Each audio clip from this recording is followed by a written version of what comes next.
Good evening and welcome to another episode of Super Deluxe Games Cast. It is Thursday. What Thursday? September the 19th. What? The 19th. Yeah, we're working on the 19th. Before we start here, I just want to say a little statement to the podcast and in the chat. As everyone knows, I recently He's off script already. Fuck. Derek, you're gonna feel really bad when you find out what I'm gonna say. Okay.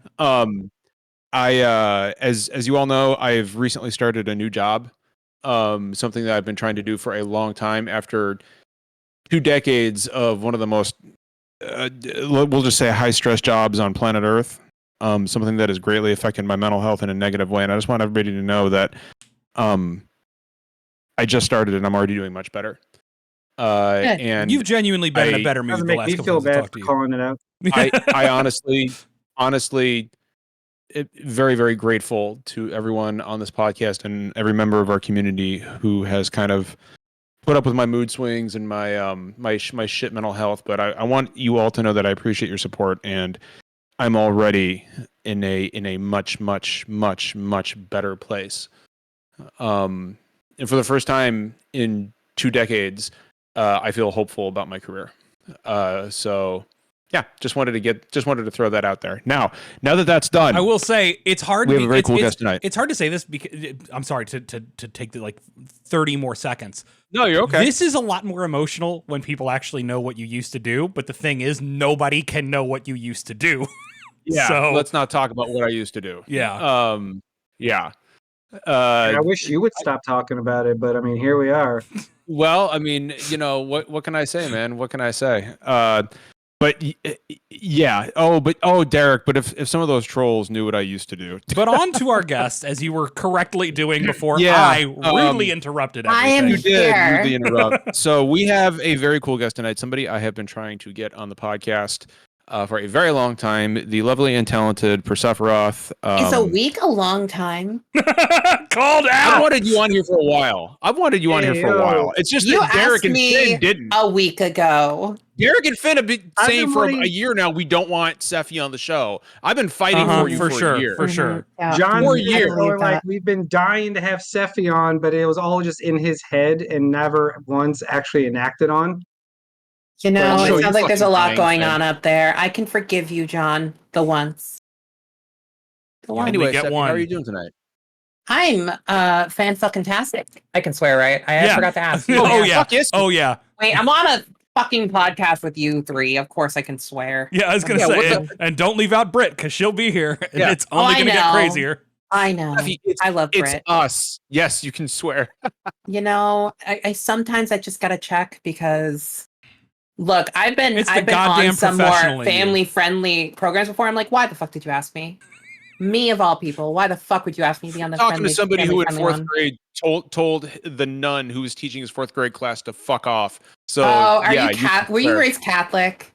That's Yes, I was. That explains so much, including the guilt and the hairline. You're welcome. Actually, Praise the hairline God. is of my own making. I shaved myself bald when I was 22 and never looked back. I will never. I know you went to the hire, club and realized you had a bald Yep. spot, then left and shaved and went back. That's literally exactly what happened. No, but I have just not been a constantly practicing reading Catholic. John since- for filth is my favorite Yeah. pastime. I love when people talk over each other on a digital podcast. It makes things go Get so fucking well. used to it. Get used to it, Seffi, because All right, I'll that's go back that's all to we raising do. my hand. Finn, if you raise your hand, I'm just not going to fucking call on you, young man. Well, you're not in Like- charge. Derek is. That's a No, bad call. Bullshit. I That's a started this bad fucking decision. podcast. Anyway, Anyway, we got a lot to talk about tonight. No, we don't. We've got a lot of problems to cause tonight. Is We're what gonna we've create got. our own fucking stories, Derek. We're gonna create our own fucking stories. Seffi, you look great tonight, by the way. Thank you for being here. Thank you. I always do, Um, but I appreciate you recognizing it. Well, hey, there you go. Self-confidence. It's important. You got to have that John-fidence in you, Finn. See, Shut that's what I'm the talking about. You fuck got to have that up. John-fidence. nope. Look, when you control your appearance with makeup and hair as much as I do, you make sure you look good. You know? Absolutely. Right. So guys, we're gonna start off the way we always start off. Let's talk about what we're playing. I would like our friend Seffi to go first, please. Oh God, you know what I've actually been playing, and I'm kind of regretting it. I've been replaying Fire Emblem Awakening in hard mode. Hell yeah! On my actual 3DS. Something in me made me like, I want to play on my old handheld, and I pulled it out, and I'm playing it again. That. Have it on hand, motherfucker. Ooh. Which 3DS is This that? is the Monster Hunter 4 Ultimate 3DS. Cute. I have You're such a fucking geek. Yeah. I have I think Gen 6 custom one with the Gen 6 Pokemon Slick. 3DS. But I also had to not use that one. I had to use my old red one because Fire Emblem Awakening has a lot of DLC you can't get a hold of now so I have to play on my old one. Love Really? they shut that eShop down. You can't. Oh, they shut the eShop eShop down. down, That's yeah. right. Yep. Can you imagine? I get why they shut it down. I mean, the eShop. I mean, the 3DS eShop. It was just. I mean, it was literally just the DS eShop as well, right? Like it was 3DS and Wii U eShop. Right. Like I get why they shut it down, but man, whenever they announce their whatever system is coming next, I really hope they give people the opportunity to play some of those older games from the DS and 3DS era, because Same. so many games are just getting lost to fucking time. Yeah. Although I'm thinking of playing Fates after this, and after that I'll probably be like, maybe I'll just stick to more modern games. Fates is... Every time I replay Awakening, I think I want to replay Fates, and then I start replaying Fates, and I go, nah, I'm good. I gotta be real. Playing Awakening, like, it is so recently I played through a ROM hack that was like an enhancement hack of Sacred Stones, and like, God, Fire Emblem stories are so fucking basic. Yeah. I think like Three Houses is the best one, period. Like, I love the series. I've been playing it since I was like 10, but like, it's definitely the best. From a story standpoint or a gameplay standpoint? Yes. Okay. That's fair. Honestly, that's yes. Fair. Do you miss the so did you play and I'm gonna go ahead and assume you played Engage. Yeah. I did. Well, that's mm-hmm. Wow. Well, so did you miss the dating minigame? Or it really wasn't a dating minigame, more of like a I don't know, coffee and tea. I never use those. Like so coffee and tea. The basically here, fluff a character. I very rarely use those. In the Fire Emblem games. I've been doing that since Fates, I think. And it's always like my least favorite thing. Like I like pairing up my units and matching them up and all that, but like I don't need to rub my fucking units. I think I'm Gucci on that. Awakening is a great eugenics simulator when you get right down to it. I mean, so is genealogy. Yeah. So, that is fucking a hell of a way to put it. It is honestly true, though. It is true. I do like the system for Awakening. I do wish they do a remake of it. I know it seems recent, but like, it's time. Also, there was a period of time where every RPG that was released on a handheld just like made 3D figures without feet, and it was very weird. What the fuck? Like I'm not like a foot person, but like if you look back at like Bravely Default and like Fire Emblem Awakening, they have no feet. You don't have to. They just have those little like pointy, those little pointy sticks. Hey, Brett. Like, this is weird. Hey, loves. Hello. Hello. Hey. Why? Hello. What are we talking about?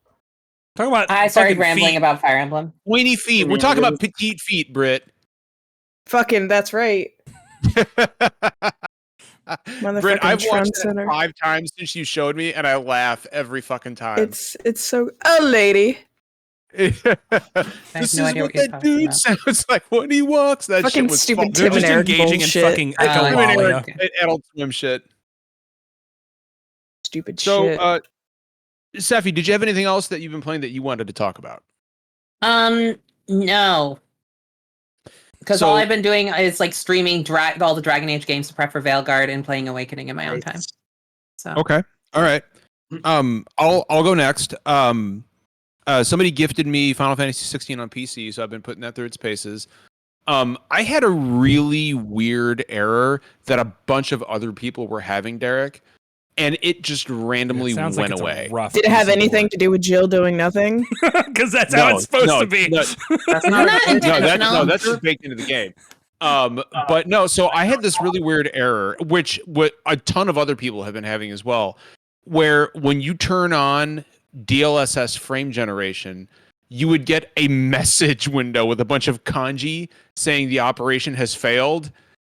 Do you want to dump all the info? And then you have, if you click yes, your whole computer locks up and you got a hard reboot. If you click no, it crashes back to desktop, right? And so trying to get this fucking thing to work, I had 17 crashes trying to get this fucking game to work. And I was like, what the fuck? And then magically, it just worked. Didn't that happen with the demo too? Oh yeah, the demo. It did happen with the demo. What was that, Steffi? Was a patch released? No. That's the fucking weird thing. It's just resolving itself for people on its own. And now that it actually works, like it looks and runs fucking beautiful. Like I got a powerful PC, and I've been playing it at 1440p at about 80 to 90 frames a second, and it looks fucking great. No Final Fantasy game is ugly. Right? Yeah, there's no such thing as ugly. That's the least you can say about them. None of them are ugly. But the weird, so to answer a question in chat, Azim, is DLSS like the new PS5 Pro feature? So DLSS is basically never have introduced John to PC gaming. Why? No, continue, bud. Okay. Anyway, DLSS is basically AI upscaling, right? Like you can play. You can play an image at 1080p or 1440p, and it'll upscale it to something close to 4K, right? Like that's the long and short of it. Then when you turn on frame generation, it uses AI to generate more frames, which increases your frame rate. Yeah, something like that. I think Derek, didn't they say that something like that is baked? It's not DLSS. It's something proprietary that PlayStation is doing. I don't know. Yeah, I mean all the kids are doing it these days. So yeah. But yeah, like it looks. Yeah. It looks and runs fucking great now. It's just frustrating that I don't know what the fuck was happening. And this, whatever this bug is, it's resolving for some people, and for some people the game is unplayable on PC. Like I don't know what the fucking deal is, but it's working for me. It looks great. The other thing I tried today, and I wanted to try this before I came on the podcast tonight, was I downloaded the demo for Romancing Saga 2 on Switch. Yeah. I heard the demo is good. The demo is good. I wouldn't play it on Switch. It does not look good. It does not run good. It does not run well, I should say. We played it on Sephi, did you play the demo? No, I didn't at play all? it at PAX West, but one of the people I was rooming with did and was singing its praises. Finn really liked it. Derek seemed to really dig it. Romancing Saga has never been. It's a very obtuse franchise, and it's difficult. Saga has always been a little bit. It's hard weird. to get into.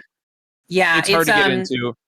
Generally, it seems like the running. It's more popular in Japan than it is outside of Japan. Far more popular in Japan. Yeah. But I remember it's a lot of people here don't know that the Saga series is a spin-off of the Final Fantasy series, just like the Mana games.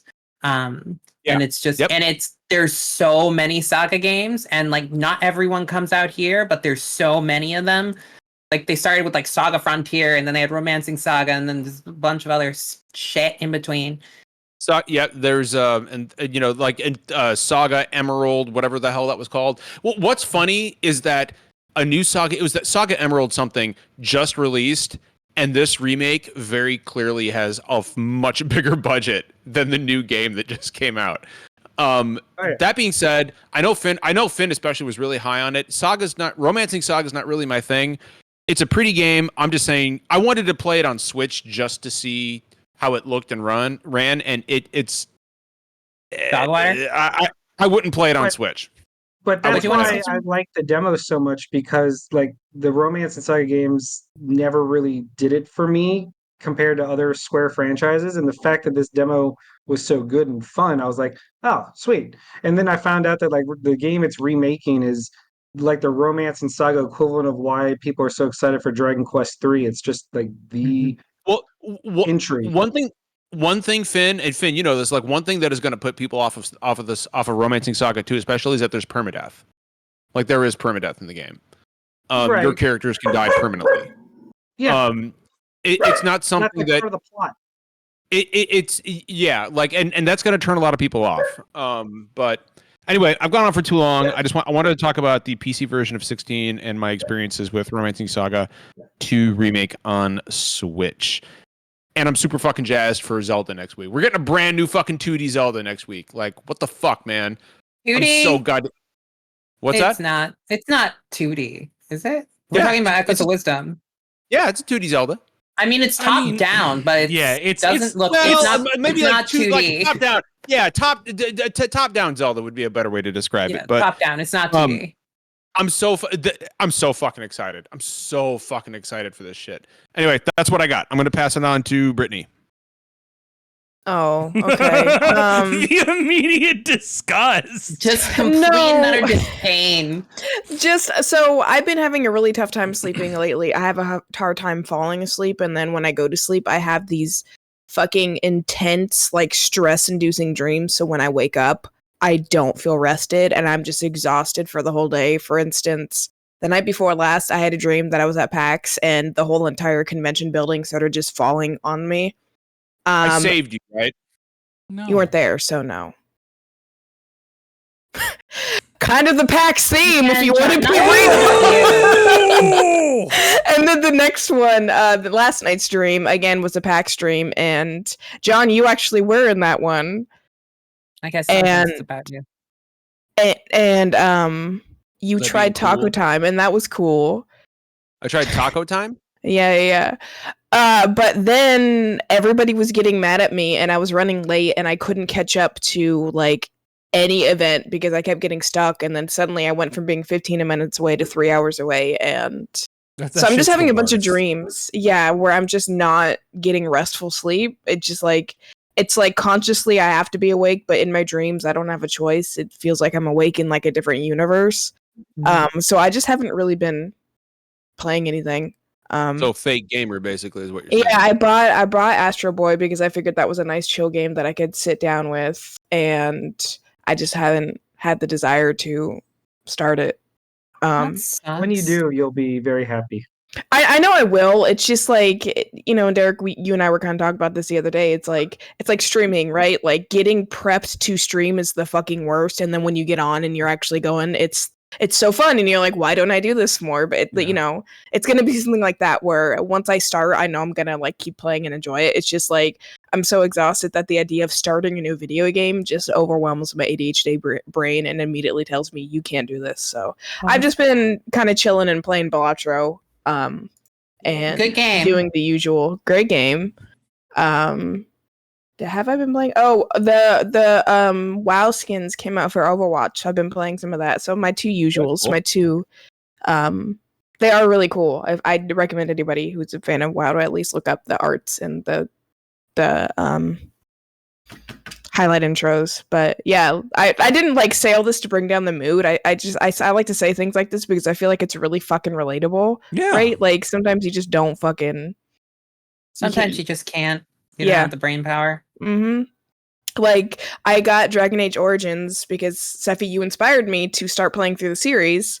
Oh, Lord, again. I'm so sorry. No, I love Dragon Age. Don't get me wrong. Me too, but it's like, a few people have been like, I started playing because of you, and I was like, oh, God. No, I played Origin. Yeah, I played through Dragon Age before, but then I started modding, and then modding at that old of a game is really hard, and it can be completely just... Yeah, it completely just like killed any ambition I had to play. Again, ADHD, but yeah, so I'm kind of vibing until I'm ready to jump into something right now. Let me know if you need help with that, because I think I remember how to mod Origins, so I think I could help. You gotta, like, it's a little too basic. You gotta, at least for like hairstyle stuff. Like I'm such a slut for mods that improve like character enhancements, you know, like. I'm not looking forward to when I finally start modding BG3 because that's just going to be an endless tirade.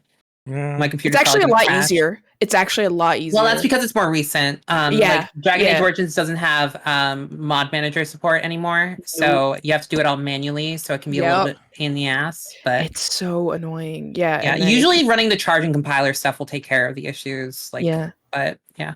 Apparently, modding on BG3 is kind of fucked up right now, though, because they enabled something mod related, so now anytime you try to now anytime you try to use like personal like old mods that weren't supported by that, it just fucks everything up. So everything's kind of fucky right now. Right. But yeah, I mean, thankfully I won't have time to do it for months until after Veilguard, probably. To kind of extrapolate on what Britt was saying, so Larian instituted like an official like mod launcher for Baldur's Gate 3, which is great, but it pretty much broke everything you can find on Nexus mods. Yep.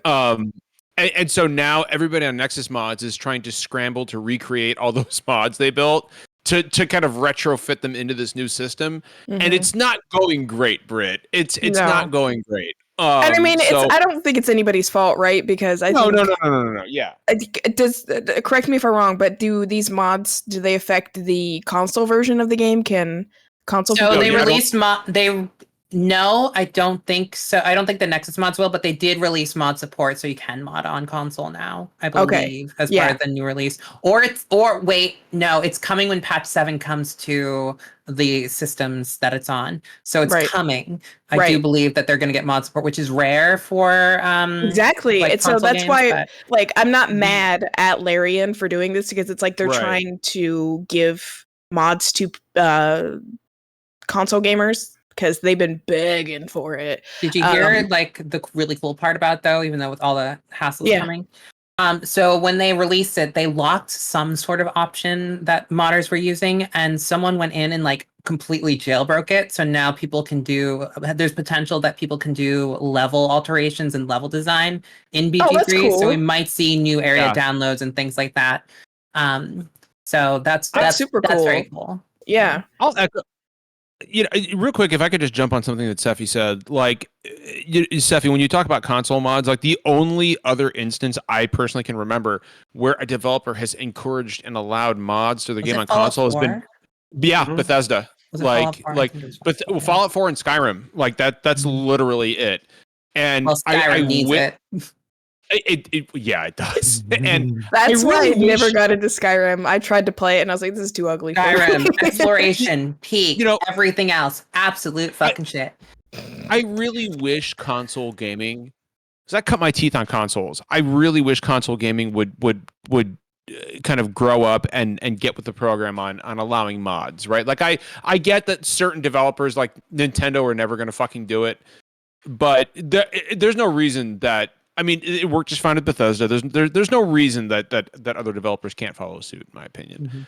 It's actually funny too, because I think older Nintendo games have the most robust, like, sort of modding community, like between Pokemon ROM hacks and other things, which have not really been acknowledged by Nintendo. Thank God, because if they do, it won't end well. Some of my favorite. Do you understand? They are ROM hacks. What? Do you understand what it would do to Derek? How Derek would react if Game Freak was like, "We're going to allow mods in Pokemon on all Nintendo systems"? Like, do you understand? It wouldn't even be feasible. What would happen, Derek? I can't even. In imagine Derek's that. crazy brain. I can't. What's that? I can't even imagine that. It's so Every single fundraiser, Derek would be like, "We're doing another Nuzlocke," and the rest of us are like, "Derek, I don't know. Do you do Nuzlocks too? We did one. We won and done it. Like that was. You did one. Did you do a Soul Link together? We did a group Nuzlocke run that ended in tears. Wait, so was it all four of you? Was it all four of you? I think it was me, Britt, John, and Justin. Were the four of us that were there. And were you all linked to each other, or did you do pairs? We just passed the controller around and sat around on a couch getting drunk and high, yelling at the screen. I see how you did this. That's fun. We'll never forget Texas Pete. Never forget Texas Pete. Peas. What mom was Texas I think Pete? Like Texas so go back to like Texas Pete wasn't it Torchic? Yeah. Slug my balls.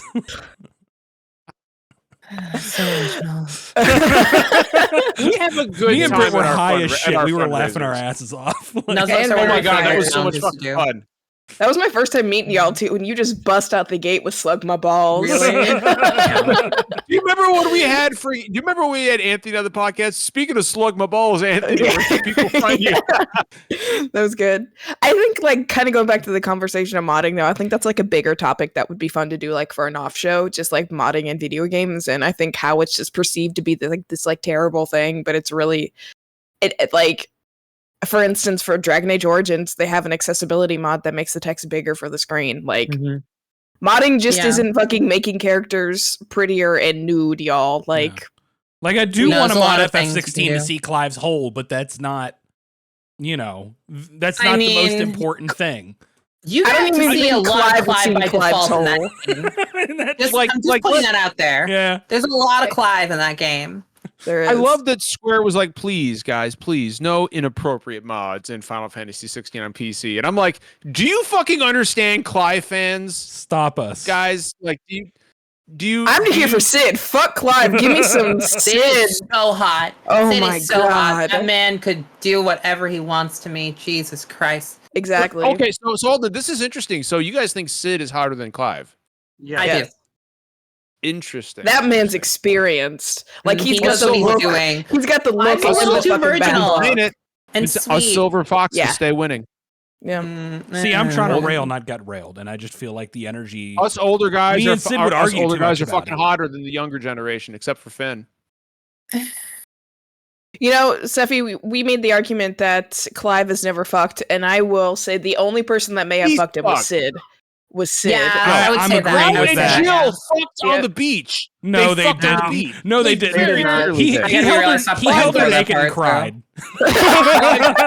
Clive got his dick wet. I'm sorry, but Clive got his dick wet. because he was by the beach ocean. Water. Because he was preying. That's it. What a fucking pre. What a fucking pre, dude. Like, anyway, Clive was like, I tried to pre. I think Clive, I think he's. I don't think he has experienced that. Yeah. No, he hasn't. 100%. Clive is hot, but Clive needs like a few years of being ridden hard and wet, like literally, not figurative, like he already is, before I would be interested, I think. Hey, John, let me ask you a question. Why do you think Jill had fucked Clive when she didn't do anything else in the game? Why would that be the reason she did? Yeah. You just became my favorite fucking person. You just became my favorite fucking person. She was Finn's not wrong. Time. Don't worry, Finn. She'll like me more again in 5 minutes. No. So, but no, we tolerate you, bud. More again. What do you mean more again? We all know that I'm your favorite, Britt. Come on. Right? That's a good face. Okay. That's the right face. Anyway, Britt, I think you should choose self-love in this situation. Correct. I'm on team Clive and Jill fucking got it on. That's all I'm saying. I feel like that's wishful thinking. I feel like that's straight man thinking. All right. So here's the deal. All right, we've established Clive versus Sid, right? You guys prefer Sid. What about Clive versus Barnabas? I don't remember who Barnabas is. It's been a while since I picked up 16. He's the very forgettable villain. Is he blonde? No, he's dark-haired, and he's fucking jacked. Like, he's a handsome guy. Google. Like Barnabas. Look up Barnabas. It does not necessarily mean that you're hot. Barnabas is right. Barnabas is too into feet, dog. That's a no for me. Like, Barnabas is too what? into feet and his mom. Like, why are you even asking? Two deal breakers, man. He isn't. Fine. Barnabas or Ultima? That haircut is terrible. Yeah. Would you fuck Ultima? No. Are you? I mean. No. He's got 4 arms. That's not enough. That doesn't. Hands. You don't. This is how I know you don't know what the fuck you're talking about, man. John read one Reddit thread and was like, "I'm an expert. I got this." Lord, John, you're not invited to the Smash or Pass streams, bud. That's fine. I don't give a shit. You think that's gonna hurt my feelings? It hurts my feelings. It does. I think it does hurt your feelings. Yes, I do. Here's the thing, though. I'm a straight white guy. A lot of shit hurts my feelings. Okay? I appreciate the self-awareness. Hey. It's rare. I'm nothing if not self-aware. Derek, you are the most sensitive of the species. I am actually very sensitive. Derek will confirm. You are. Brittany will confirm. I am very, very sensitive. I got to hold you and comfort you and kiss your head at PAX. You did. Because I'm a Which good one? buddy. Up here, he And I had thank you stubble. for It was that. weird. I wasn't expecting his bald ass head to have all this sharp stubble. What can I say? I like to keep people guessing. Finn, what are you playing? Jesus. So I'm playing a handful of games right now. I just playing through the Ace Attorney investigations, trying to get through I just finished part 1 so I can start part 2 because never played that one. But I wanted to replay part 1 so I could remember what the Oh, hell so is you're going also on. one of the 10 people who played the first game on DS? Hell yeah, proud owner, baby. But so much time has passed that it was essentially a brand new playthrough. Like I had brief flashes where I was like, I remember that guy. Don't remember what his prominence to the plot is, but I remember his character. And that's about it. It was like playing a brand new game that I had vague memories of. Like it was like a deja vu sequence. But I'm excited to play part 2. But then Plucky Squire dropped, and I didn't do anything else but play that. Just beat that game. It's a delight. I actually went and recorded a review just because I loved it so much and spent 3 hours last night editing it together. So, Plucky Squire. It's like between that How and plucky is the Astrobot, Squire? How plucky he's is he? so plucky. He's so plucky. The game is a delight. It's charming as hell. If the one downside it has is that it's not a hard game, but that's not a downside per se. It just means that like if you're going for a challenge, it's not going to be there. But the game itself is just delightful. I love the way the plot is explained. I love the way that they transition from the 2D gameplay to the 3D gameplay and how Yeah, they work that visually into it's very puzzles. arresting. Like, Oh no, yeah. visually it's I hadn't heard incredible. of this. I'm looking It's at it so good. now. Devolver Oh, Steffi, have Digital you not heard? published Oh, it. no, it looks delightful. Like, Jeez, And I wonder how this escaped my what the notice. trailers what the trailers don't tell you is how fun it is and like the storyline and how the plot is conveyed to you. It's just so much fun. I love the way that you can like pick up the letters and break up the sentences to affect the world around you. It leads to some really cool puzzles. It's just a lot of fun. It's a nice brisk game. It's like 10 hours tops, 12 maybe if you want to do all the collecting. But it's and it one of those doesn't need to games. be any longer than that, so that's a good thing. Exactly. Not all games need to be my 80-hour JRPG epics. Like these kind of smaller scale games that are more tightly focused and enjoyable are like perfect. I love it. And so Plucky Squire, between that and Astrobot, I mentioned that I think September cured some of my depression because those two games alone are just so you're just like, I missed that. And then on the other side of that same coin, I've been playing Star Wars Outlaws, which is more like classic AAA gaming, but I'm really liking that too. It's Star Wars Uncharted, but with a little Splinter Cell mixed in. Like I am enjoying the game. I don't think I'm in. I don't think I put it above the Jedi Survivor like that trilogy. But I don't think it deserves the hate it's getting online. I'm really liking Outlaws. It is really getting a lot of hate, huh? Yeah. It is. There's just certain Yeah, Character's games not fuckable where enough, so immediately bad from game. from Yeah. fucking chuds. It's getting hate from fucking it's so chuds. That's stupid. I mean, there's Some of these certain people are the games that, same like, they people lock that would on. look at like a Final Fantasy sprite from the 90s and jizz their pants. So I don't know why they're complaining. Yeah, John, stop complaining. So, but it's I like it a lot. Like the gameplay is just it's fun. The story is good. I like the characters in it. It's nice to play a Star Wars game that like acknowledges that not every single character has to be a Jedi. Like there is fun in the Star Wars universe if you're not a Jedi, and that's what makes this cool. Like leaning really heavily into the underworld aspects of it and all the different factions in the Star Wars universe. I'm not the world's biggest Star Wars fan, but I know what's going on, and I like that it takes place between the final trilogy and the original trilogy. That's always a really cool just area to explore. And basically, yeah, Star Wars Outlaws is fun. Astrobot's beautiful. Plucky Squire's a delight, and Ace Attorney's super cool too. It's been a good You know who else is a couple fucking weeks of delight, gaming Finn? for me. Anthony Agnello in chat. I We love love me you, some Anthony buddy. Agnello. We mentioned Anthony's him a earlier and it summoned him. Anthony's a fucking delight, and it's so good to see him in chat. Yeah. Oh, Anthony, fucking Anthony. That man is literally in my phone as fucking Anthony.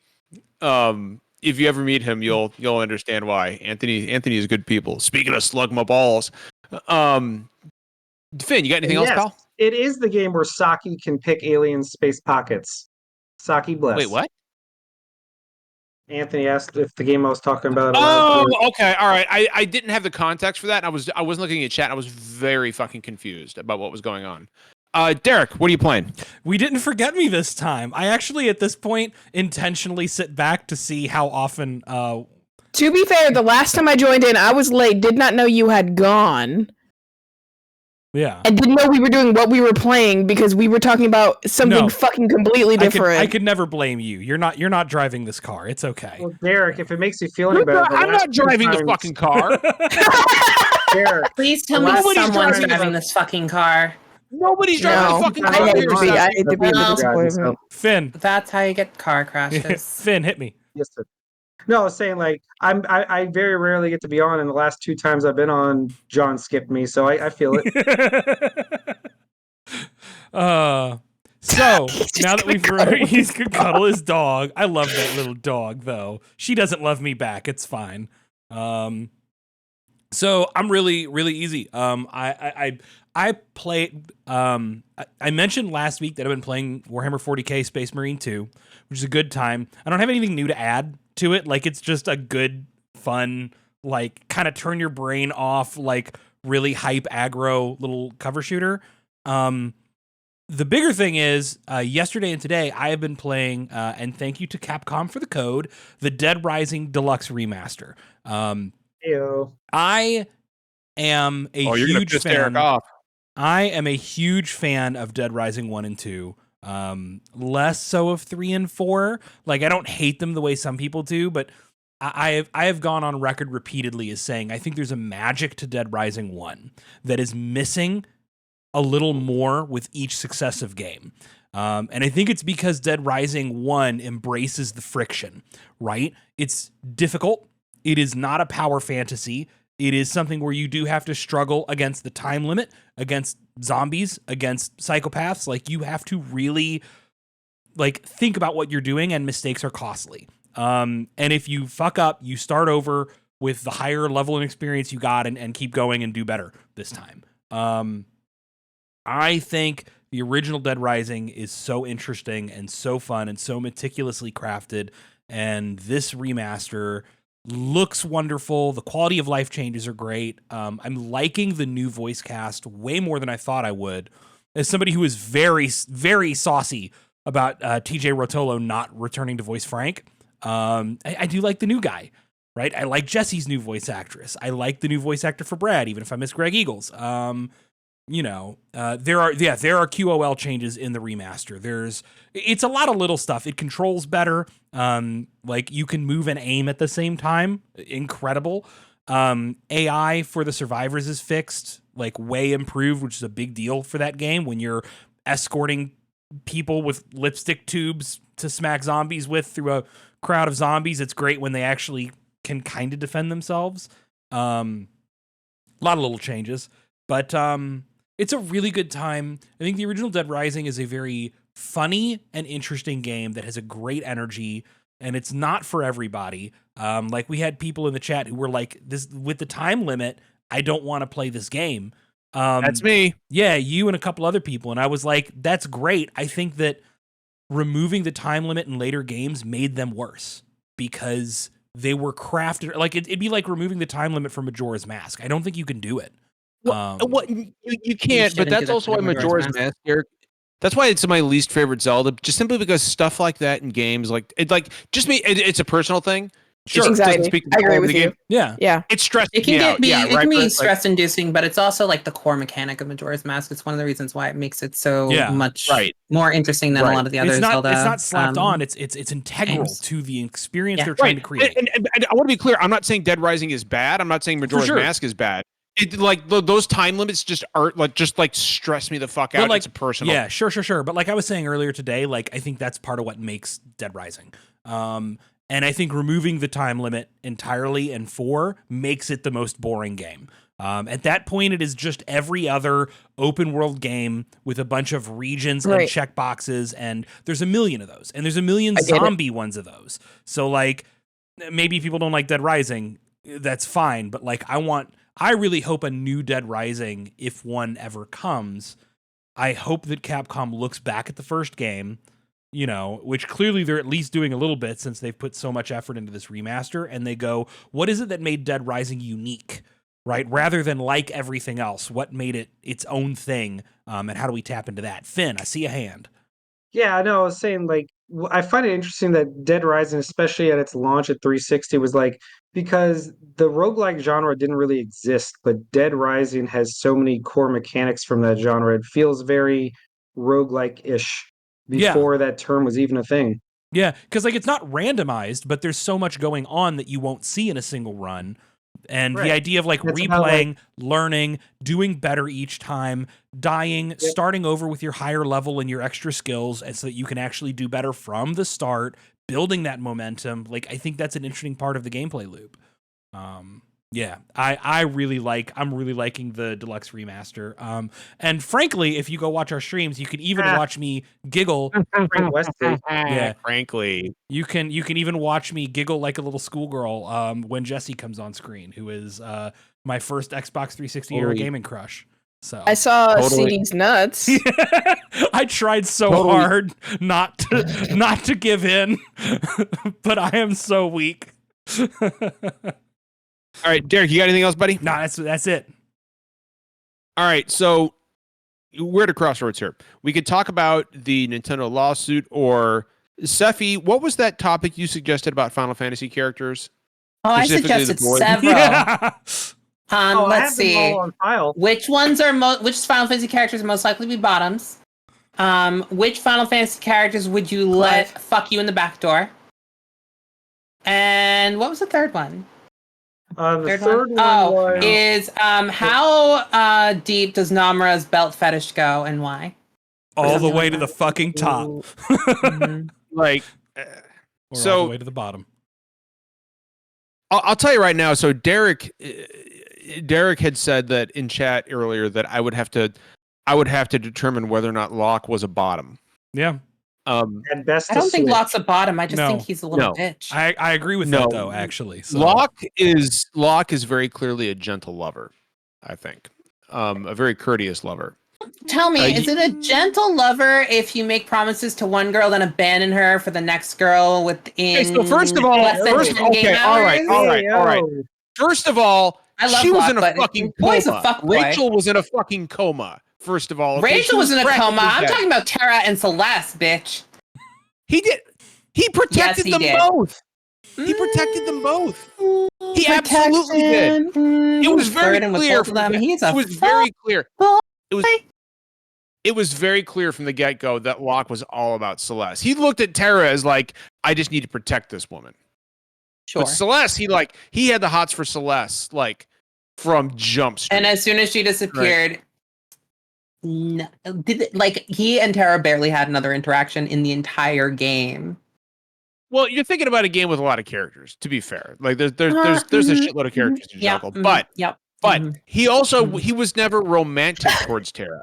Edgar, on the other hand, Edgar was all about Terra, right? Edgar was all about putting his dick somewhere. Edgar just wanted to get laid. Edgar's an interesting one because there's ways to read him where he is like a pretend fuckboy, like Bruce Wayne sort of thing. But there's also ways to read him where he's that and also just a horn mag.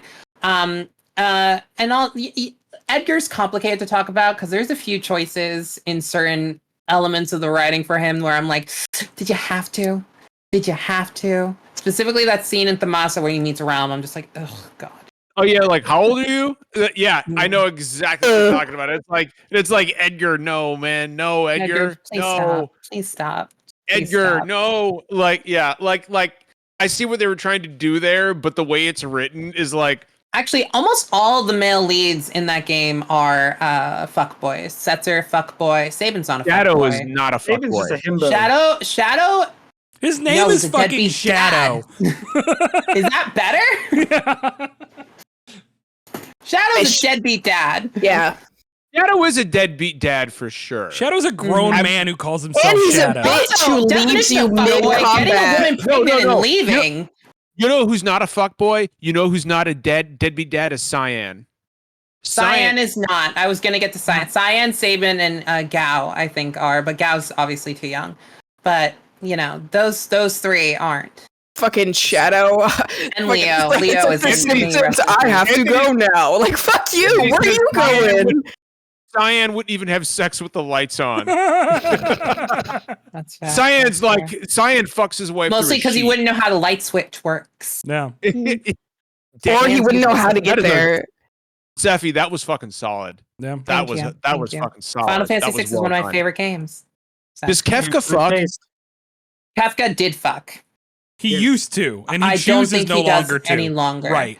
When he was sane, he definitely fucked. But you don't know Kefka's backstory unless you read the Ultimania, which is very disappointing. Like, a lot of people don't know that he basically raised Celeste. Yeah.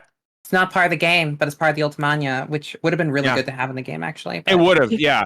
And then the Emperor wanted them to have sex. Like, so...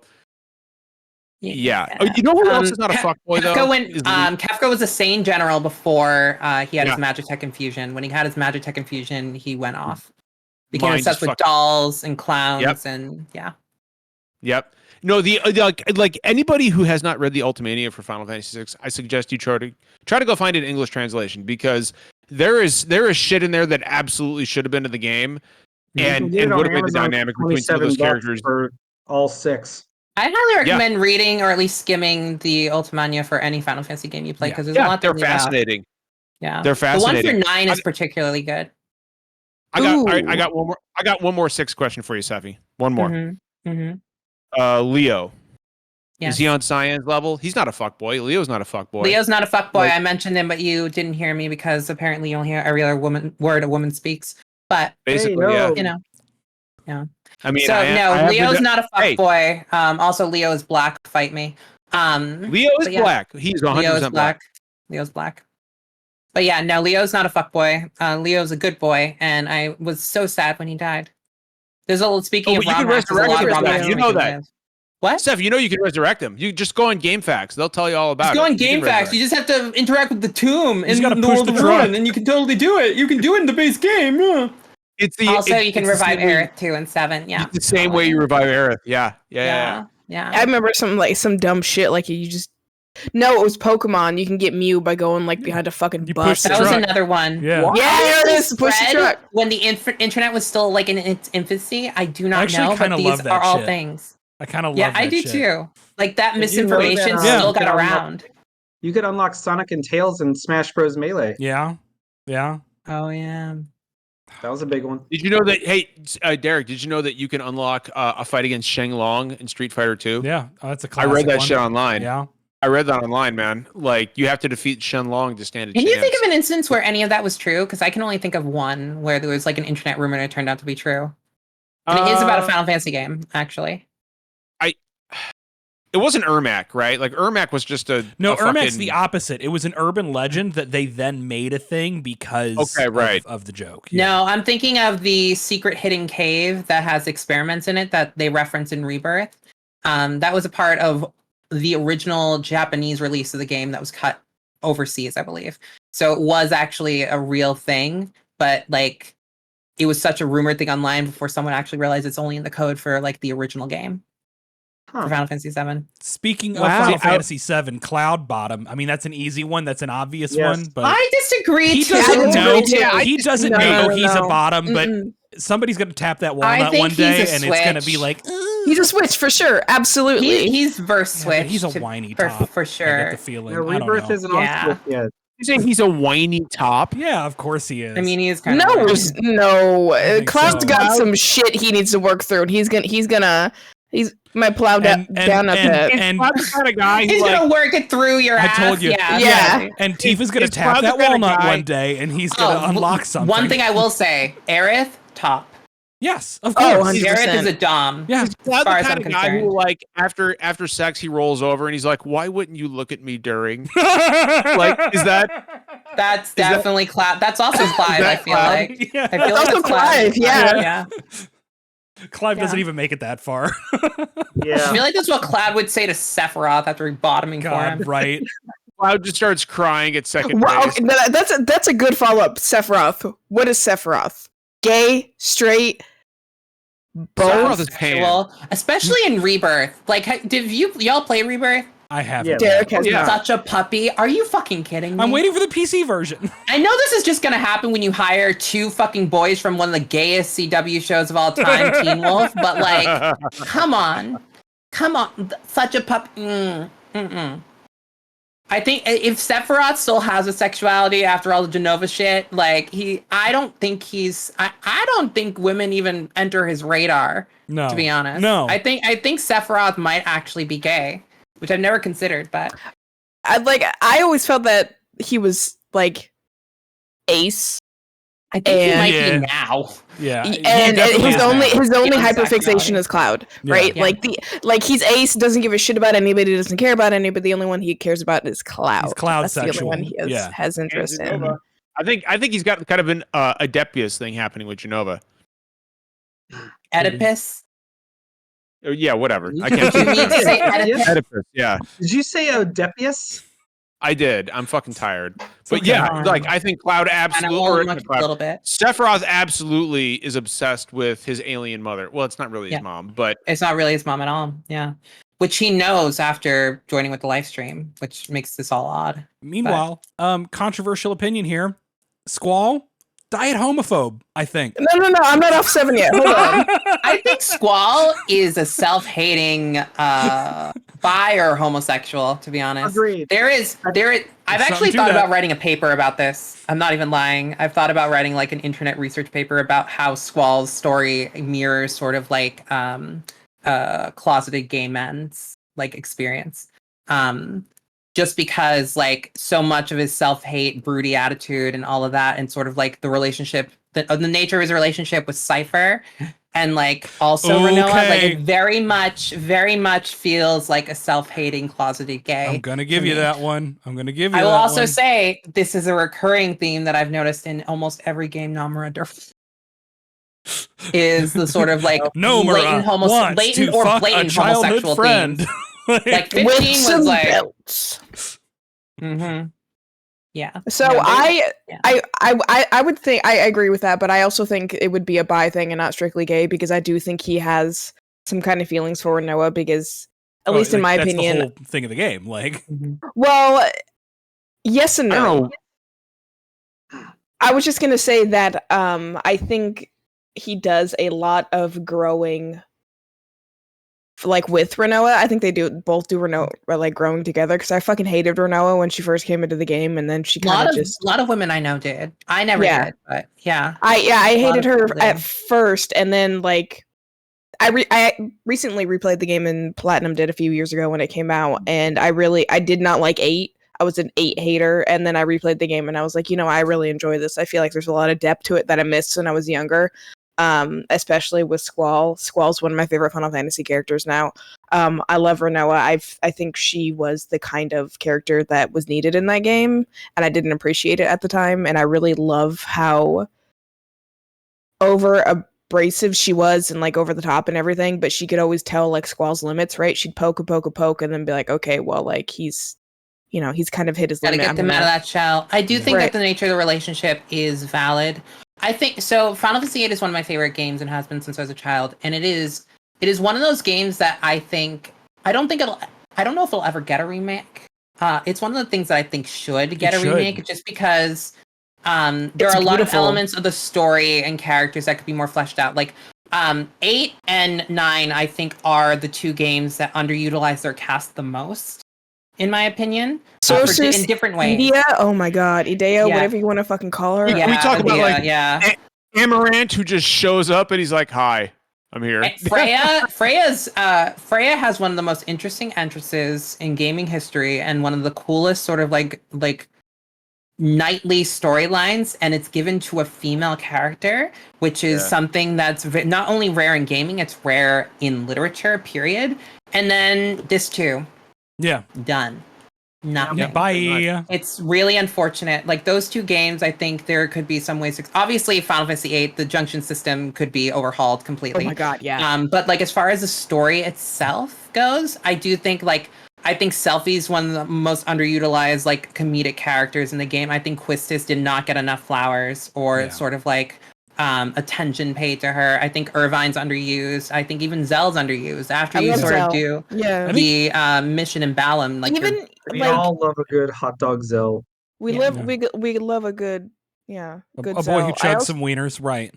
Yeah, I also love fucking Laguna's story. And, oh yeah, like I think that should be its they were own almost the main game. characters, which is wild to me. I think they could have their own game. No, they could for have sure. Their own Also, game. For sure. Yeah, Laguna's theme, "Man with a Machine Gun," is so fucking. That shit. The whole FF8 soundtrack goes hard though.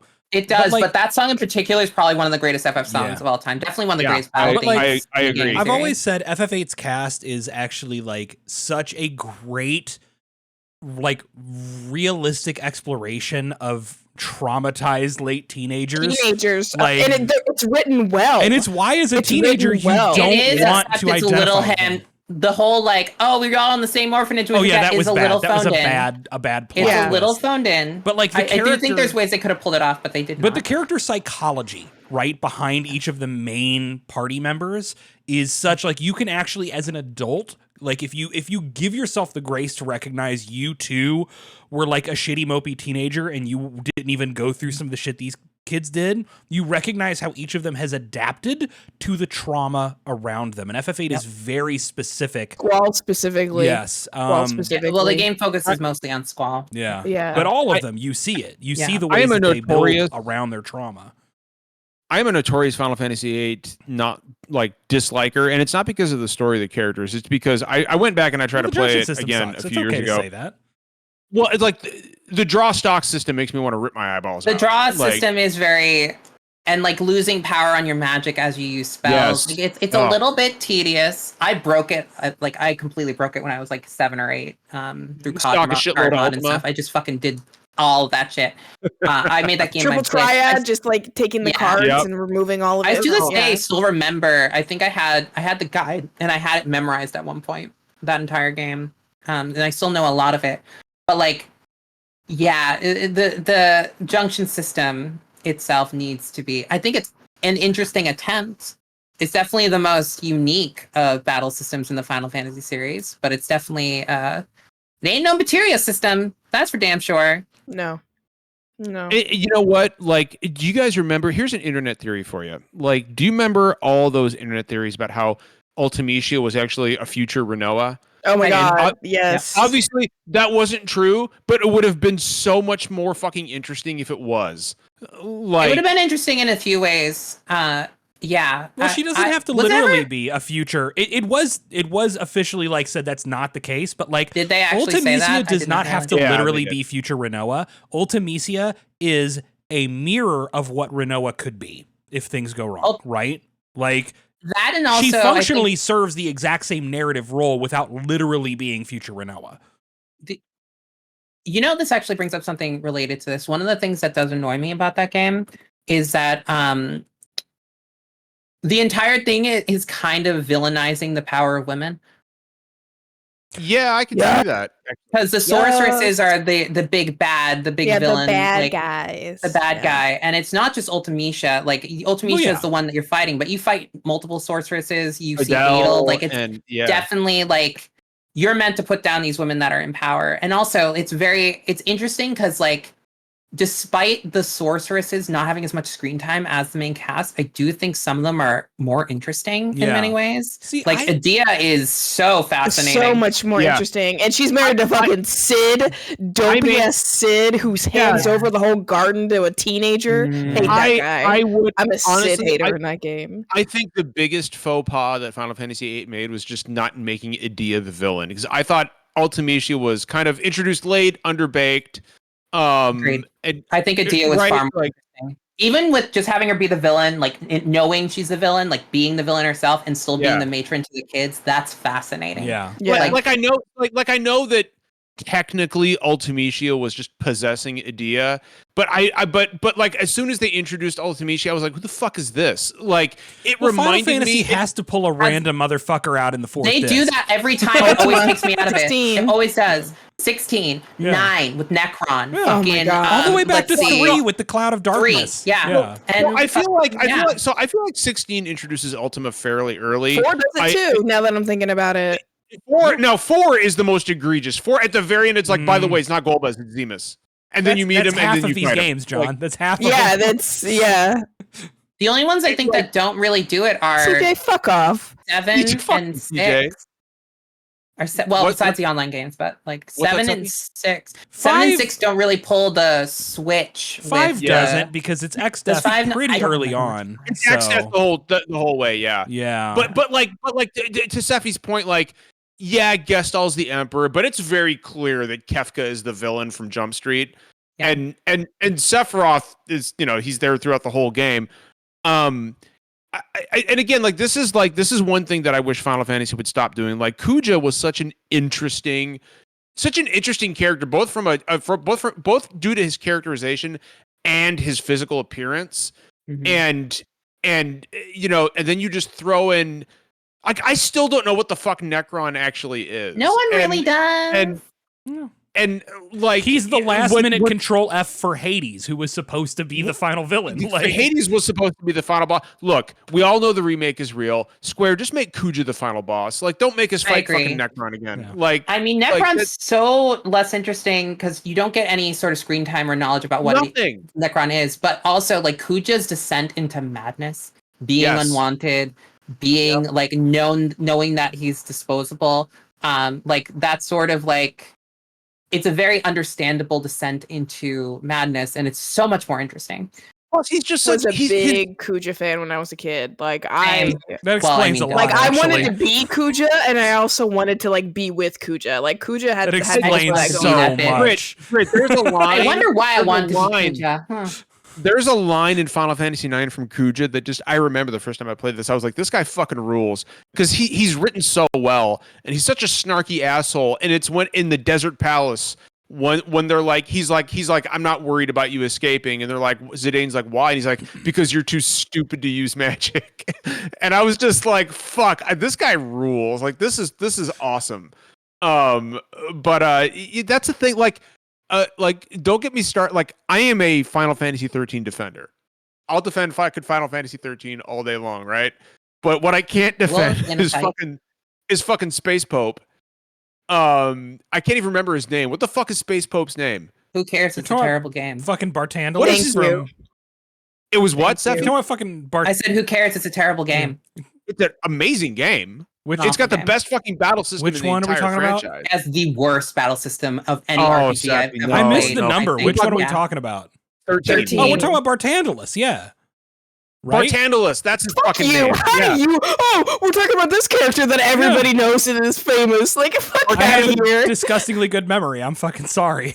Bartandalus, I yeah. don't like That 13 fucking- very that much, but fucking guy. The worst Final Fantasy villain in the entire franchise. It should have been Jill. Lightning was such a badass female character, and she should have had a foil in Jill. And talk about a waste. Lightning's of actually a failure as a female protagonist, to be honest. I agree. I like Lightning. What can I say? I like Well, her. there's a reason you Um, like Lightning, and there's a reason why the two girls that are here don't, and that's because their attempt at creating a sort of female It's- Squall or Cloud fell It's flat. clearly a man writing a woman, and Yeah. it's very obvious. It's very obvious. She is very much she is very similar to Cloud. I will agree. Well, there. that's not necessarily a problem. You can have the stoic female lead, like you can do that, She's even but got the same, way like, turtleneck. yeah, and I mean she has a gunblade. Yeah. So Yeah. like she is like that was their attempt, and they just thought that they could write a female protagonist just like by taking the character they had built as two male It characters. was. I don't essentially, and see make it female. gender. Like. Which is not necessarily a bad place to start from, but there are things about Lightning in 13 itself that feel very inauthentic, and like especially her relationship with her sister. Yeah. That is where I think the like sort of failings are, because there's not a believable emotional connection or even a lack of connection between them. Whereas Josh and fucking Clive, that shit had me. Yeah. You know what? I will say, I remember the first time I played 13 was actually in Afghanistan, and I was so fucking excited, right? So I'm a huge Final Fantasy fan, and it takes the post office to send to APO addresses like 2 or 3 weeks. So I'm like going out on missions and shit, and every day I would come back to my fucking little office on Jalalabad at the base, and I'd be like, oh, no mail. And then one day I come back, and there's a fucking DVD case sized box on my chair. I was like, fuck! I was like, shit! I was like, fuck yes! Finally! I was so fucking excited, and I had to sit through briefings all goddamn day, knowing that Final Fantasy 13 was at my desk, and I'm like, started Final Fantasy 13, and you had to read a bunch more briefings. Yeah. Yeah. But fuck you, Derek. But I will never forget my initial, like, when I saw Snow and Sarah on that bike together. My first thought was, what's the age gap here? What is the age gap there, actually? Because Sarah is so much smaller than Snow. I think Snow's young, but Snow's also like huge, but Snow does not read as an older guy, though, right? Like, he reads pretty young. Snow is 21. He reads like such a child. Yeah, so. Snow is 17, Snow is 21. Okay. That's not good. That's not good. No, I don't like that. No, don't like that. Bad. Don't love that. Yeah. Thank you, Japan. I hate it when shit like that comes out. How old is the difference? Snow is 21, Sarah is 17. But it's underage versus overage. Yeah. Yeah. That's high school girl and her drinking age boyfriend. Like, that hangs around the high school and picks her up in his shitty beat up Honda Civic. God, I knew too many of those couples. I hate it. The Final Fantasy 13 trilogy is Chocolina. What do you guys think? The toppiest top is Chocolina that was shitting in Saz's afro the entire time. I refuse to acknowledge that. I refuse to acknowledge that they put a fucking chocobo chick in Saz's. No. Chocolina is the merchant who dresses up as a chocobo. Hey, John, guess what? They're the same. They're the same. The chocobo in the afro turns into Chocolina. I know this, and I didn't play 13-2. What the fuck is wrong with you? I played 13-2, and I don't fucking remember this at all. They're the same character. The fucking bird that was in fucking Saz's afro, which, by the way, that is the most racist fucking thing, I think, in the Final Fantasy series. It's not great. It's not great. To be fair, I also hated 13-2, so I despised, because I thought get past 13, so I didn't play any other ones. Was the worst. I just want to hop to, John, you said 13 had the best battle system. We're talking about 13-2. You know what had the best battle system in any Final Fantasy was Final Fantasy X-2, baby, with the dress spheres. Agreed. 100% the best system in the entire series. I will accept that argument. I'll accept that argument. Good. I haven't played 10-2 in years, and to this day I'm like, I recently played a bit of it, actually. That's so fun. It's so fun. And if we're talking about queer-coded characters and protagonists, these bitches gay. Good for them. Good for them. Fucking what's her? The mercenary chick. She's a villain. What the fuck is her name? Pain? Mercenary chick? No, the villain. In which game? LeBlanc. LeBlanc. Hot as fuck. Would wear that outfit. Remember that name well, loves. Yeah. LeBlanc, her theme fucking slapped. Like, her theme is great, and it's just obnoxious enough to suit her. It's so good. Yeah. Yep, it's so good. She's so obnoxious, even called in a great way. Like the theme itself is called "Let Me Blow You a Kiss." Yeah. It's fucking great. That game's class system is so brilliant, and also just kind of like a love letter to like 2000s fashion. Like fucking the songstress Jeff Sphere has fucking Talogs. I mean, it's hilarious. There are elements that I'm like, this is so dated, but so wonderful at the same time. Oh my God. I honestly wish they would do another game with a similar system to that. I agree. It's so fun. Awesome. If you don't want to ruin 10 and 10-2, don't read the book that is set after 10-2. Oh my God, yeah. Oh, you mean the radio play? On the Way to a Smile? Yeah, I read it. Oh, Sephi, I'm sorry. It's real bad. They do some interesting things, and for a little while there was some discussion about whether they were going to actually turn into a game. Has not happened. So, they don't. I'm glad they didn't. It's a little contrived. Like Squall and not Squall, Titus and Yuna break up, and there's like this whole weird thing. It's very It's very like, and Sin's back. Like that is one. Sin's back. Somehow sin returned. That is one thing I will give Final Fantasy X is those two had chemistry from like the beginning. It wasn't just like. I mean, it was the first time they really like. Besides 8, 9, and 10, I think are sort of like the progression of the romance writing in Final Fantasy. Because before that, it was really like, I mean, you had Rosa and 4, but a lot of it was sort of like implied stuff, and it wasn't core part of the like game itself. Whereas then you have 8 with Renoa, and like even 7, a lot of the stuff is like a little bit extra or sidey, like between. It's one-sided, it's Tifa like just fucking pining for Cloud. Weird that way. But like 8, 9, and 10 sort of make the romance storyline front and center, and 10 sort of the culmination of that. Well, and 10 was the first actual like on-screen kiss. Did not deserve that racist butthole. John DiMaggio. It was the first on-screen kiss. No. Okay.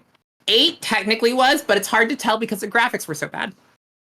And they didn't do it in a cutscene. You're the most attractive guy here, bro. It literally smashed their faces together on the Ragnarok, and it's like it's like supposed to be. That kissing, still but moved like, me as a youngin. Yeah. I cried at that section. For sure. For sure. Bawled. That awoke the romantic heart in me. Are you kidding me? Same. But like 10 of all those games, like that's when the romantic storyline became a core of it, and I think it's still pretty well done. It's really well done, and it's really believable because, like, everybody makes fun of that laughing scene, but it's so fucking perfect. Yeah, it's meant to context. Be It's the great. It's meant to be the way it is, and it's so endearing on Titus's behalf, right? Like, he can't do anything but just do this funny fucking laugh and make her laugh and like be happy, and that's like. It's such a simple. When like everybody overanalyzes it. Yeah, and it's just Oh my god! Like, my most vivid memory of Final Fantasy X was playing it in my room, and so like Lulu would do this victory pose where she would like bend over and be like, "Yo, Lulu was queen." Lulu was cunt as fuck. And right as she's doing her little, they did her dirty intent too, though. Right as she's doing her little victory dip, like my mom walks in and goes, "What are you playing?" And I'm like, don't worry about it. Get out, Mom. Get out. Get the fuck out, Mom. I'm I love Pain, but I am sad that Lulu wasn't. Yes, it should have been Lulu. It should have been fucking Lulu. Lulu, like Pain's incredible, but like, Lulu would have been like. They made her into a mom with that racist fucking blitzball broski. They made Lulu into a. Waka does do some growing over the game, but still, it's like, come on. I do love Waka. Like, don't get me wrong. Like, he comes around. Somebody has eventually. Like, and I do think it should have been Riku, Lulu, and Yuna. Yeah, that been and cool. like 10 is one of my favorite games because it's such a good, like, insight into religion and beliefs. Yeah, and Waka, I hate him, but I also love him because it shows him like. Like growing from he serves a narrative purpose. Raised, right, growing from the shit that he was raised to believe, and it's like 10 has one of the best storylines. You want to know? So we were talking earlier. I just realized this. Lightning not being a successful copy of Cloud or Squall as far as a female character. I do think that Pain is a successful female Auron. Yep. I think that Pain is a much more successful, like sort of female protagonist. I think that like that sort of like stoic take, because Pain still feels like a real, fully fleshed human being, unlike Lightning, and like you can, part of the reason that she does feel that way is her connection to Yuna and Riku that you get through the game. That feels very authentic, even though she's a standoffish character. You don't really get enough of that with Lightning in 13, with even her sister. Right. I would say the same with Lulu too, right? Like she's not the likable, but she's different in the sense that Lulu's a hard ass and she'll just fucking tell your ass off and be like, "You're being stupid." Is Lulu the first time that they sort of did like a female character that was like a little bit more standoffish, a little bit more stoic? The first I can remember, at least. Yeah. You I know, think we've been talking about might be the only one, but maybe Freya. Like maybe Freya in 9. She was a little stoic. Yeah, but even Freya came with her kind of her sense of humor and her warmth towards like other characters that weren't Zidane, right? Like, and even with Zidane, even with Zidane, like it came across as very much like this is a jokey sort of. It's kind of like friend. It's the way like I shit on John, right? But like I love him dearly. Thanks, buddy. I guess. I got a good question for y'all. Where the fuck do we stand vis-a-vis Balthier being a bottom? Oh, fucks. We know he fucks. We know he fucks. I think Balthier is like Sid, and I think his answer to sex is yes. Yeah, I think that's Balthier is probably also Pan. He'll take it anyway. He's beaten 12, by the way. Balthier is one of the most fuckingest characters in the franchise for sure. Him and Fran. Oh, we all agree Balthier is Pan, right? I think so. I would say so. I think so. Like they said, the answer is yes. I think yes, and Sid is probably Pan too. And that's how he landed the baddest bitch in the franchise. Like, oh my god, Fran is one of my favorite fucking characters in the entire. Like, she's my second favorite. I gotta give 12 another shot. You do. My first is fucking Beatrix from 9. She's my favorite. Yeah, that's right. Beatrix That's right. Is so cool. Beatrix is sort of like, I know that a lot of the like literature around it is basically they wanted to create a female General Leo, but she is literally like Leo and Celeste from 6 had a baby. Right. It's incredible. She's great. Do you still have the 3D printout? I do. Her sword is broken, but I still have her. Also, Rose of May is, I think, the best Final Fantasy song of all time. And Protecting My Devotion, the battle theme version of it. Protecting My so Devotion. fucking good. I think that those two might be the crowning jewel of every. And like Final Fantasy, there's one thing, no matter if you hate a Final Fantasy game, there are 2 things that they've always done well, at least, like, they've always done music well. Music will never be a failing of the Final Fantasy series. And since 7, they've always been at the visual cutting edge. Sometimes to their detriment. Like, you can't complain about those 2 things. You complain about a lot of other things, but those 2 elements will never be lacking with them. You guys kind of got me thinking about something. We were talking about, because I love Final Fantasy 16. It's right up there with 6. It's my favorite in the franchise. But at the same time, like I'll admit, like, it doesn't do as much with the women in the game as it should. I'm specifically looking at Benedicta. Like Benedicta was killed off way too fucking quickly. It's so strange that like the most recent Final Fantasy games have been failures for women. Yeah. Well, so Steffi, what I was going to say was Freya. I recently replayed Final Fantasy 15, and you want to talk about a game that does its women characters completely dirty. It's Final Fantasy 15.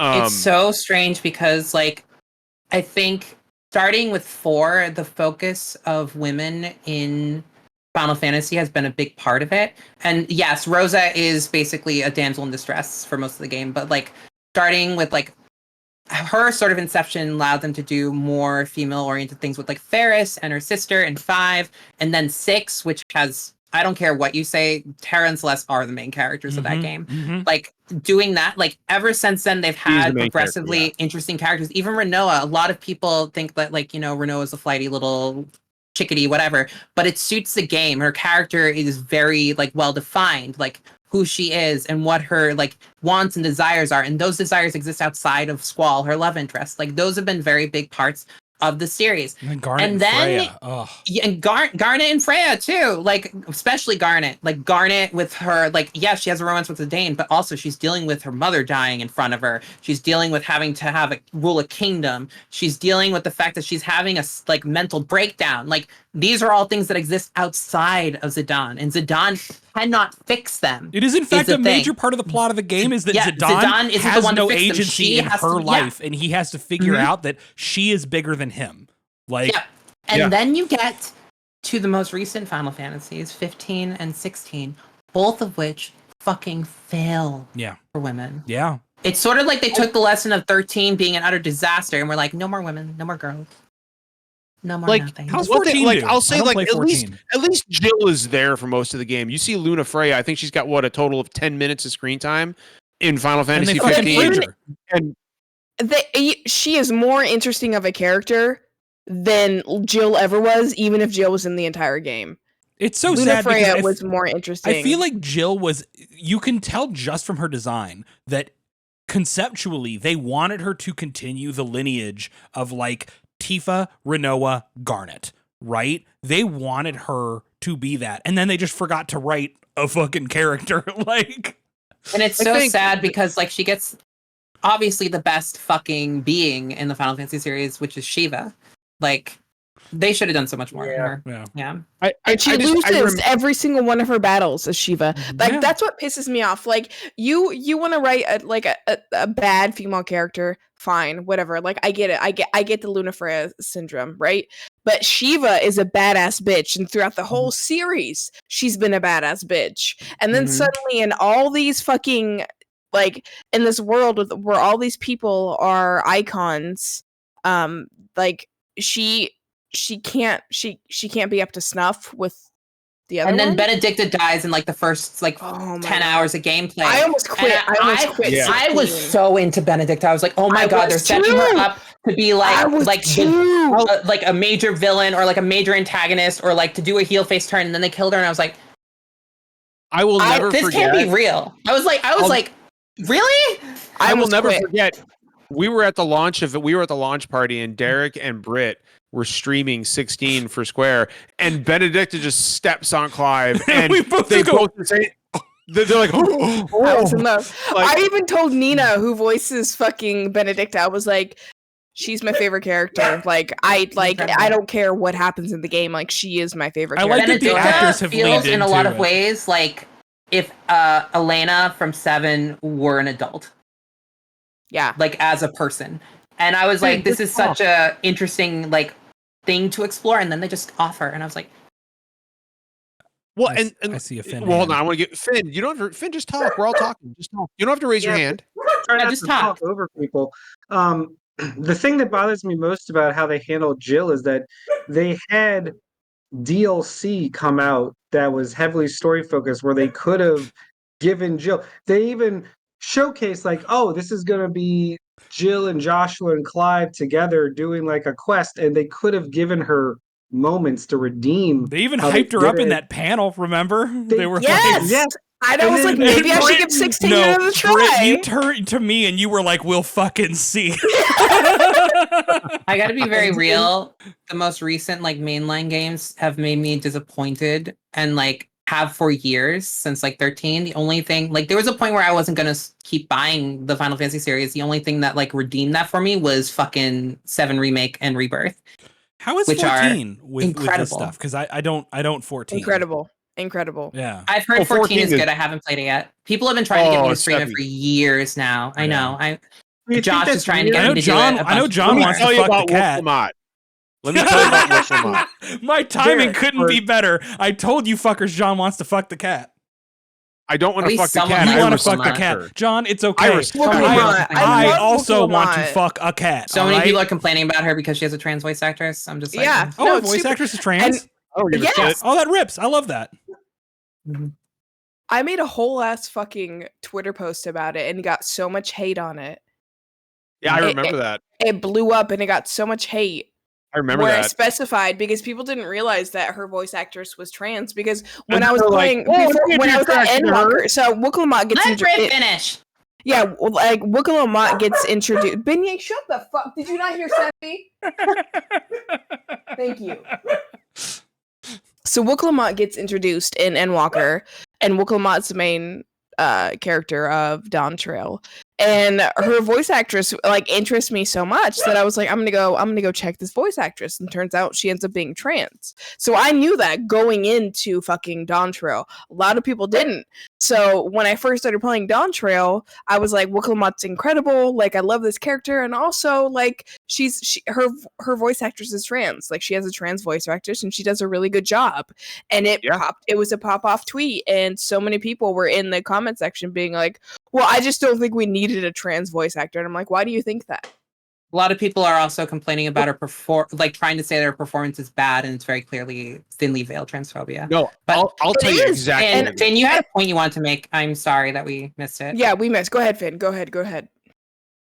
No, it's. I was just saying, like, it's really weird to me that 14 has such great female characters, and then Yoshi P does what happened to everyone in Benedicta. 16. Like, yeah, I was just. That's what's so weird to me is we know the capability to have awesome female characters is within them. We just didn't get them. It's just a weird dichotomy to me. That's all. Yeah. Yeah.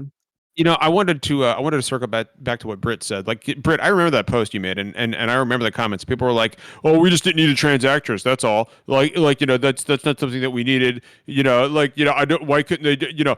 And I guarantee you, the reason that people fucking reacted the way they did to your post is because they thought Wook Lamott's voice was attractive. They thought Wook Lamott was attractive, and learning that it was a trans woman who voiced Wook Lamott fucking scared the shit out of them. Straight men's fear of their attraction to trans women is like one of the most toxic fucking things. Welcome to my life.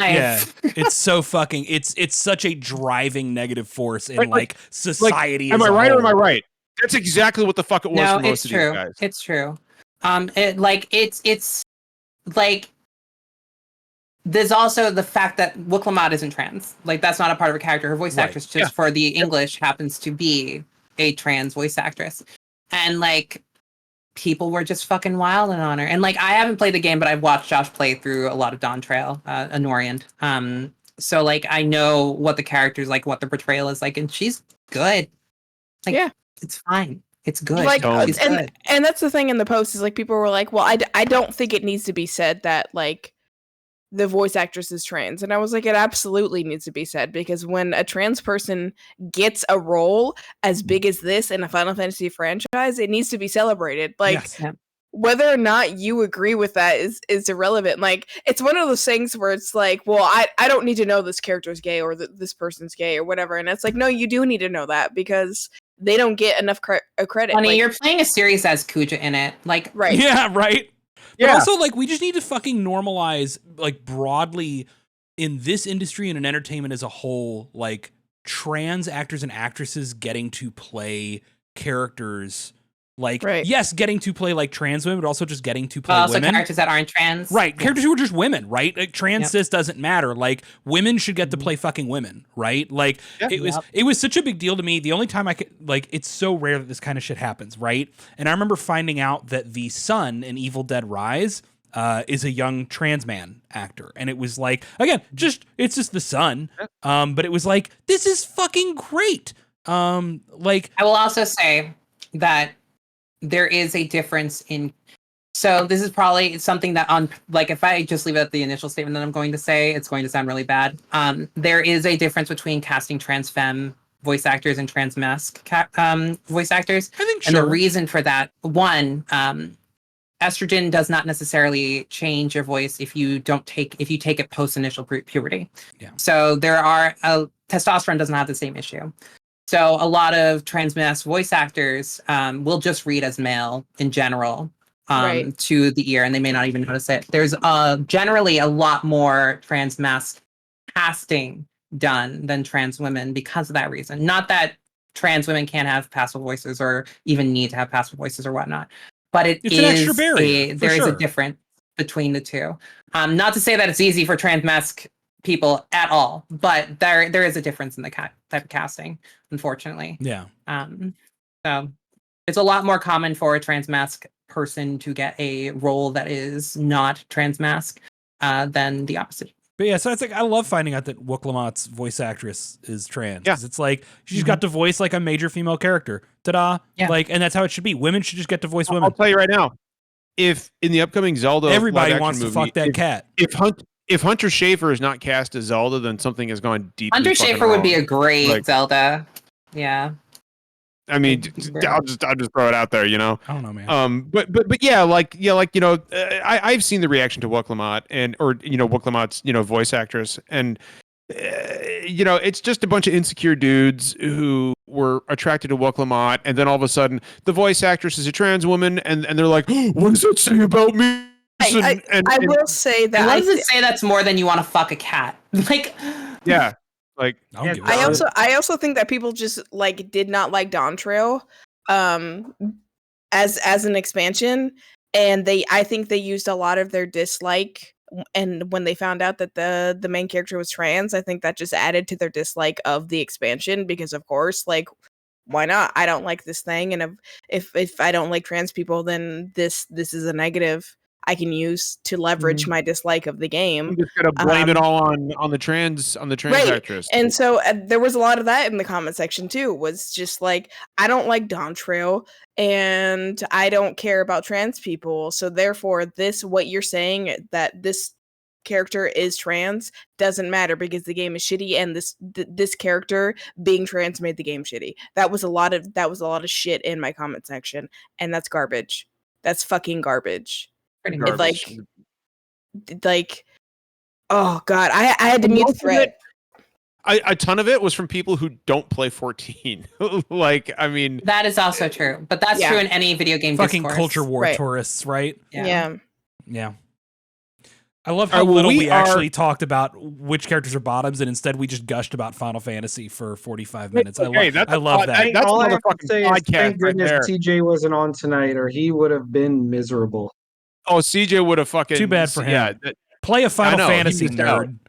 He missed out. Fucking dork. Go play a racing game or something, CJ. Yeah. Like, go... the fucking Final Fantasy racing game. Go play Chocobo Racing specifically. Yeah, there you go.